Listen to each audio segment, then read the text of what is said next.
Right now, 1/5 of the world's crude oil and natural gas is entirely trapped. The Strait of Hormuz, a narrow waterway essential for global energy, has been blocked to tanker traffic for nearly a month. This paralysis is the direct result of Operation Epic Fury, the ongoing U.S. military campaign against Iran. The Pentagon initially drew a strict box around this conflict, projecting a tight 4 to 6 week timeline to achieve its goals. We are now hitting the edge of that window. On Monday, White House Press Secretary Carolyn Leavitt made the administration's position explicit. We are on day 30. You do the math. Reopening a contested waterway takes time that a strict military schedule does not allow. To stick to the timeline, Washington is making a major compromise to secure an exit.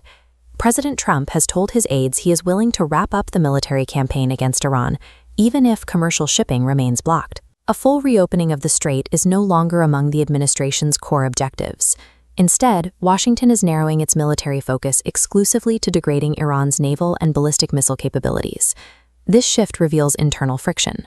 While the president eyes a quick end to the fighting, Secretary of State Marco Rubio insists the choke point will reopen one way or another after the operation concludes, either through Iranian compliance or a coalition of nations. Meanwhile, Trump is issuing a stark warning.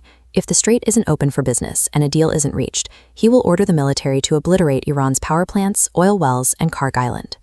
By separating the end of the war from the physical opening of the strait, the U.S. can bring its troops home on schedule.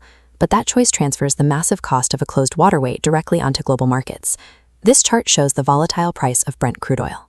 Since hostilities began on February 28th, prices shot up 40%, breaking well above $100 per barrel. As investors seek safety, the U.S. dollar index climbed roughly 2.4% in March, alongside that oil spike.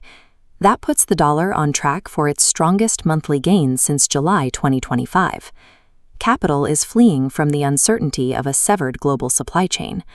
The persistent inflation driven by this missing oil has led Goldman Sachs to raise the probability of a severe recession over the next 12 months to 30%. Other models are even bleaker.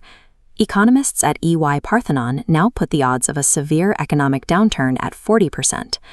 Washington is prioritizing a 4-week end to the fighting, but leaving the strait closed to achieve that goal actively fuels a prolonged global inflationary crisis.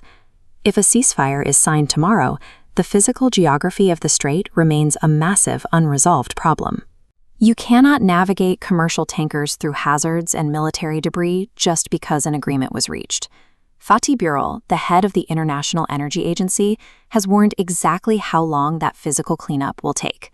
According to Birol, restoring oil flows and making the strait safe for tanker traffic could take up to 6 months, even after the shooting stops. 6 months of constrained oil supply means half a year of drastically elevated prices and massive supply chain shocks. An expedited military withdrawal does nothing to solve the actual physical blockage crippling the global economy. With the U.S. military no longer tasked with forcing the waterway open, the administration's only remaining tool is diplomacy. To negotiate directly with Tehran, the U.S. is routing its communications through a diplomatic backchannel in Pakistan. This diagram outlines the 15-point framework the U.S. presented. It hinges on 3 main demands: dismantling nuclear facilities, stopping ballistic missile development, and fully reopening the Hormuz Passage. Trump claimed on Sunday that Iran had agreed to most of these demands. Tehran, however, publicly dismissed the proposals as unrealistic. The pressure is mounting. The president has already extended his deadline for Iran to reopen the strait twice. The target date is now pushed to April 6th. Shifting a concrete military objective onto a fragile, heavily delayed diplomatic negotiation ensures that global markets remain in a state of suspended animation. Washington is executing a clear trade-off. It secures an on-time military withdrawal and avoids a messy conflict. But it leaves the physical status of the strait completely unresolved. As long as commercial shipping is blocked, Tehran retains a powerful bargaining chip. They hold lasting leverage over 1/5 of the world's energy supply, dictating terms while the global economy absorbs the damage. Concluding the 40-day war on a tight schedule satisfies a political timeline, but walking away while the waters remain closed means leaving control of the global economy's most critical artery firmly in the dark.